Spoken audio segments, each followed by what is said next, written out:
So ఈ sari steps పెట్టుకొని try చేస్తానని చెప్పాను కదా. సో ఇమీడియట్గా నాకు కూడా చూడాలనిపించింది ఎలా ఉంటుంది స్టెప్స్ పెట్టుకుంటే అని.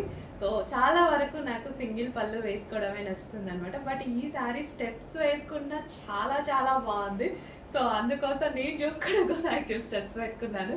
అండ్ మీకు కూడా ఒకసారి చూపించేస్తే మీకు కూడా ఒక ఐడియా అనేది వచ్చేస్తుంది కదా. శారీ బాగుంది, చాలా చాలా బాగుంది. రెడ్ కలర్, సో మంచి ట్రెడిషనల్ కలర్ అనమాట.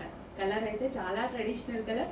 చెక్ చేసి కొంచెం ఫాస్ట్గా ఆర్డర్ చేయండి. స్టెప్స్ పెట్టుకున్నా బాగుంది, అండ్ అదేవిధంగా సింగిల్ పళ్ళు వేసుకున్నా సరే చాలా చాలా లుక్ ఉంది. సో చెక్ చేసి కొంచెం ఫాస్ట్గా ఆర్డర్ చేయండి. మళ్ళీ స్టాక్ సోల్డ్ అవుట్ అయిపోయే ఛాన్స్ ఉంది. స్పెషల్గా చేయించాల్సి వచ్చింది ఈసారి. లాస్ట్ టైం ఫస్ట్ టైం వచ్చినప్పుడు, అంతకుముందు వచ్చింది చూసారా మొన్న రీసెంట్గా కాకుండా, అప్పుడు వచ్చిన ఫుల్ డిమాండ్ వచ్చింది. ఇమీడియట్గా స్టాక్ ఆర్డర్ చేస్తే 1 month పట్టింది కదా, ఆల్మోస్ట్ 1 month తర్వాత రీస్టాక్ అయింది ఇప్పుడు. సో మళ్ళీ మొన్న రాగానే వితిన్ 1 hourలో సోల్డ్ అవుట్ అయిపోయింది. మళ్ళీ ఈరోజు ఇంకొక 200 శారీస్ అయితే వచ్చాయి. చెక్ చేసి ఫాస్ట్గా ఆర్డర్ చేసుకోండి. సో మంచి collection and with zari border.